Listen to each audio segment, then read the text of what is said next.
Penting sekali untuk melakukan pemeriksaan kehamilan agar bisa memastikan apakah persalinan bisa dilakukan secara normal atau tidak.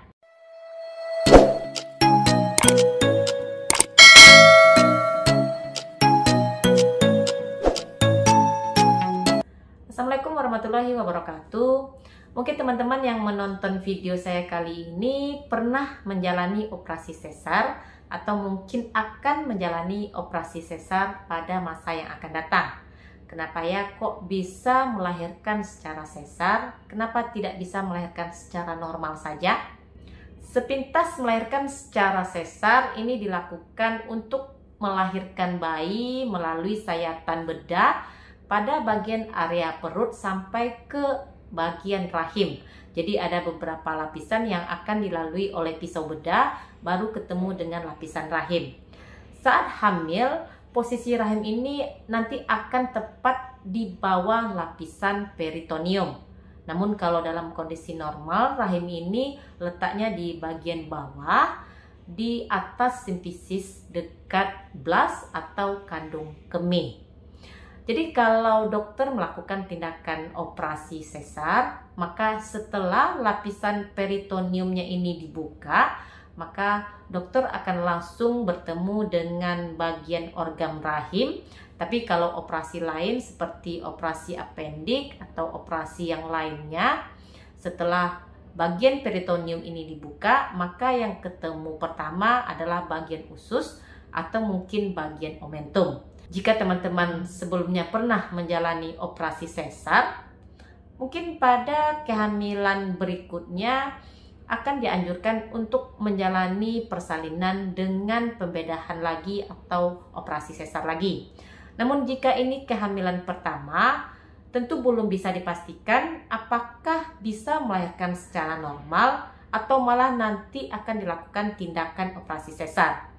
Penting sekali untuk melakukan pemeriksaan kehamilan agar bisa memastikan apakah persalinan bisa dilakukan secara normal atau tidak.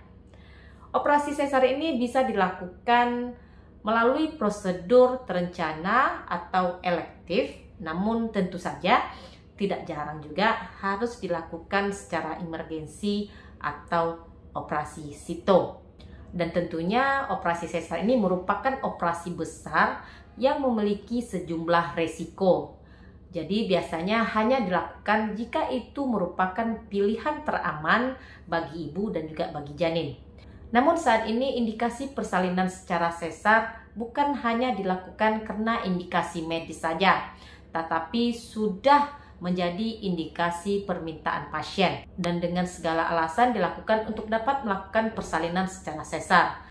Mungkin ingin menghindari persalinan secara normal atau kemungkinan ingin menghindari komplikasi persalinan pada saat dilakukannya persalinan normal. Namun perlu diingat teman-teman, jika teman-teman ingin memiliki banyak anak, jadi bukan hanya terbatas beberapa anak saja, tapi ingin memiliki banyak anak, pilihan tanpa indikasi medis untuk persalinan sesar bukanlah pilihan yang bijak. Karena semakin banyak operasi sesar yang dilakukan, maka semakin tinggi resiko pada kehamilan selanjutnya. Untuk operasi sesar itu sendiri biasanya dilakukan sejak minggu ke-39 kehamilan. Lantas kenapa harus dilakukan tindakan operasi sesar? Secara medis, tindakan operasi sesar diputuskan oleh dokter kandungan jika didapati kondisi bayi teman-teman dalam posisi sungsang atau posisi melintang. Untuk persalinan normal, presentasi terbawah janin normalnya haruslah kepala. Jika paling terbawah dari janin tersebut adalah bagian bokong atau mungkin kaki atau malah mungkin bahu, maka ini akan mempersulit persalinan secara normal. Kemudian persalinan teman-teman tidak mengalami kemajuan.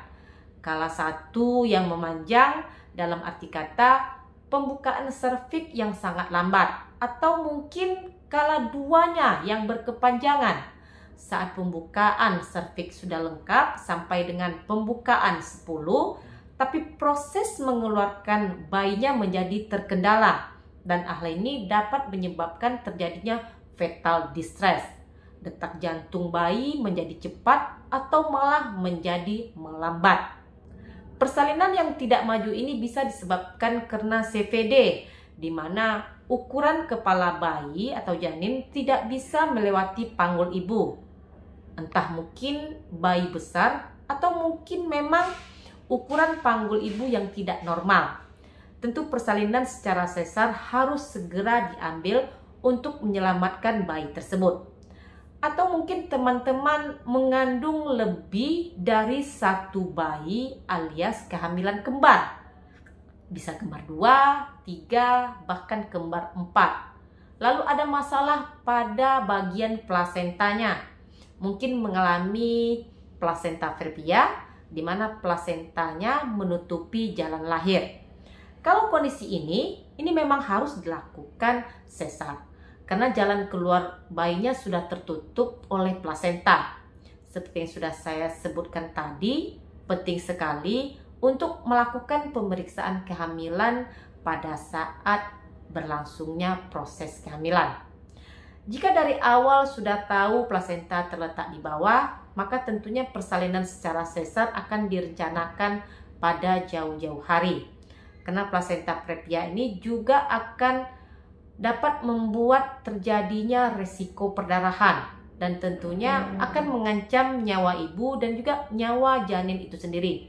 Dan jika teman-teman mengalami atau menderita tekanan darah tinggi terkait kehamilan seperti preeklamsi, maka dokter akan menganjurkan untuk melahirkan secara sesar saja. Karena kondisi preeklamsi ini ditakutkan akan berkembang menjadi eklamsi.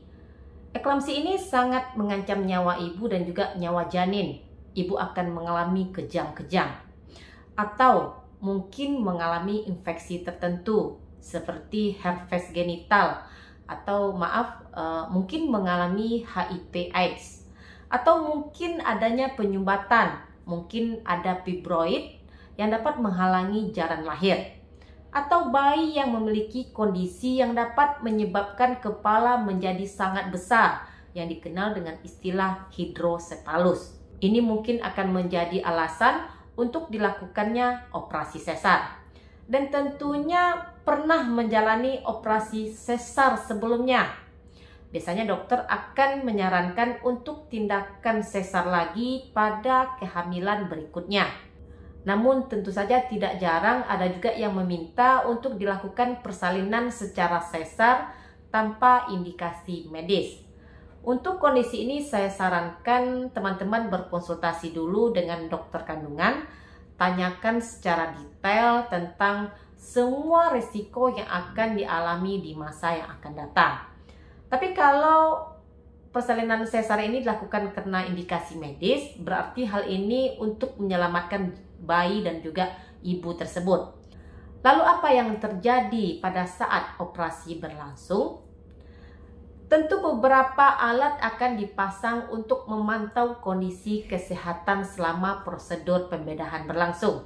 Nanti ada monitor untuk mengukur tanda-tanda vital dan akan dipasangkan selang untuk mengalirkan oksigen ke bagian hidung.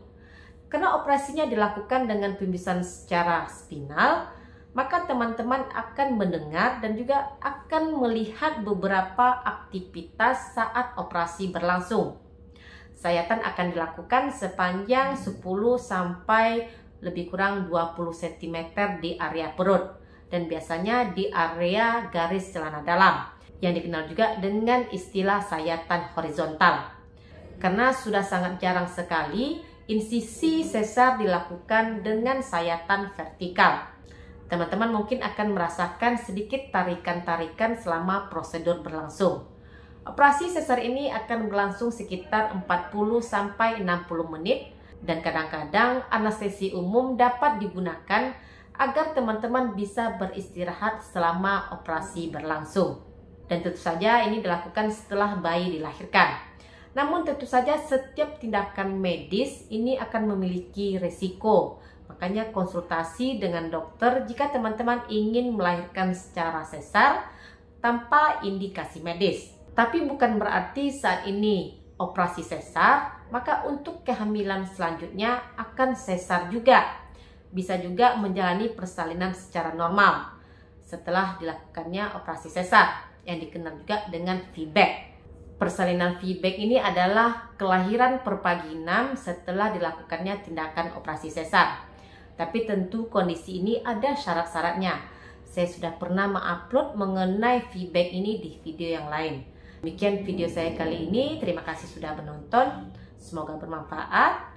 Jangan lupa untuk di like, komen, dan di subscribe. Dukung channel ini agar lebih berkembang. Jumpa lagi di video saya berikutnya. Stay healthy. Assalamualaikum.